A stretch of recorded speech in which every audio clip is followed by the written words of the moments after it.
یہ ہمارے ملک میں اس وقت آپریشن ہو رہے ہیں نا نگراں حکومت کے آتے ہی، تو یہ سارے کاسمیٹک ہیں، فارغ ہیں، جعلی ہیں۔ دیکھیں میں کو مثال دیتا ہوں کہ ایک ناجائز پورشن کا نا تھوڑا سا حصہ توڑ دیں، سب محلے والے خوش ہو جاتے ہیں، پورشن گرا دیا، پورشن ٹوٹ گیا۔ ایکچولی پورشن نہیں ٹوٹا، یہ پورشن بنانے والے کو لائسنس مل گیا کہ محلے والے بھی چپ ہو گئے، ادارے بھی چپ ہو گئے، اب ہم آرام سے بنائیں گے، اب ہمیں کوئی نہیں روک سکتا، اب ہم پورشن بنائیں گے۔ ایک خاتون ہے، سیاستدان ہے پاکستان میں، ہمارے شہر میں، ان کے گھر پہ چھاپا پڑا، 90 کروڑ روپے برآمد ہو گئے۔ یہ دوپہر میں خبر چلی، تمام ڈیجیٹل میڈیا پہ، تمام ویب سائٹس کے اوپر، ٹی وی کے اندر بریکنگ نیوز چل رہی ہے۔ شام میں 7 بجے یا 8 بجے کے دوران وہ کسی چینل میں بیٹھ کے میں نیکی، سچائی، دین کی باتیں بتا رہی تھی، درس دے رہی تھی۔ جناب یہ ایکچولی نا چھوٹے چھوٹے کرپٹ لوگوں پہ چھاپے مار کے ان کو پکڑنا، اس سے ملک ٹھیک نہیں ہوگا، ہو بھی نہیں سکتا اس سے یہ ملک ٹھیک۔ اگر آپ کو ٹھیک کرنا ہے تو آپ کو مسئلے کے روٹ تک پہنچنا ہوتا ہے، یہ آپ کو دکھاوے کی کاسمیٹک کاروائیاں نہیں کرنی ہوتی۔ میں آپ کو ایک بات سمجھاتا ہوں، ایک گاؤں ہے نا، اچھا یہ فقہی مسئلہ ہے، ہمارے دین میں اس کا جواب بھی ہے، یہ فقہی مسئلہ ہے۔ ایک گاؤں میں کنویں کے اندر ایک کتا گر گیا اور مر گیا۔ کچھ دن بعد اس کنویں میں تعفن پیدا ہو گیا، بدبو آنا شروع ہو گئی، کنواں بدبودار ہو گیا کنواں۔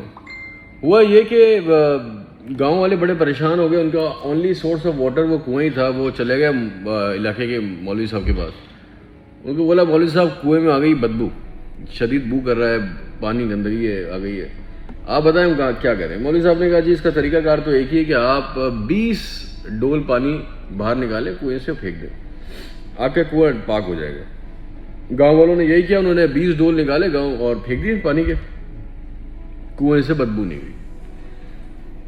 مولوی صاحب کے پاس دوبارہ بھاگے گئے، بولے مولوی صاحب ابھی بھی نہیں گیا، اب کیا کریں؟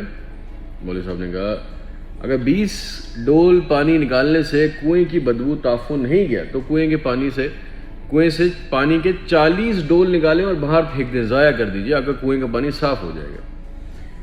لوگوں نے یہی کیا، 40 ڈول پانی نکالا، پھینک دیا۔ اب چونکہ وہ واحد سورس آف واٹر تھا پانی گاؤں کے اندر، ان کو بڑی پرابلم ہو رہی تھی، پانی کہاں سے پئیں، کنواں پاک نہیں ہو رہا تھا، لیکن 40 ڈول کے باوجود بدبو نہیں گئی۔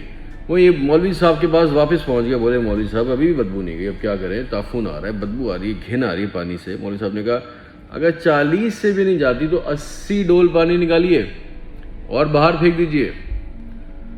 گاؤں والوں نے یہی کیا کہ 80 ڈول نکالے پانی کے اور باہر پھینک دیے، اور پانی سونگا تو وہی گندگی، وہی بو۔ وہ ناراض ہو کے مولوی صاحب کے پاس پہنچ گئے، کہ مولوی صاحب سمجھ نہیں آتا، یہ اب ہم نے 80 ڈول بھی پانی کے نکال دیے، پہلے 20 نکالے، 40 نکالے، 80 نکالے، بدبو نہیں جا رہی، اب کیا کریں؟ مولوی صاحب نے ان سے ایک سوال کیا، اللہ کے بندو کتا بھی باہر نکالا یا نہیں نکالا؟ گاؤں والے کہتے ہیں نہیں نکالا۔ لیکن جب تک کتا اندر ہے کنواں تو بدبو کرتا رہے گا، تعفن مارتا رہے گا۔ تو یہی مثال جو ہے نا ہمارے ملک کی بھی ہے، یہ چھوٹے چھوٹے راشی افسر، یہ چھالیے کے ٹرک، یہ گودام، یہ تھوڑے بہت پیسے، یہ سب پانی کے ڈول ہیں۔ اس سے نظام صاف نہیں ہوگا، ٹھیک نہیں ہوگا۔ آپ کو کتا باہر نکال کے پھینکنا ہے، اگر آپ وہ پھینک سکتے ہیں تو آپ کا نظام ٹھیک ہو جائے گا، بدبو ختم ہو جائے گی، اور ہم سب کو پتہ ہے وہ کتا کون ہے۔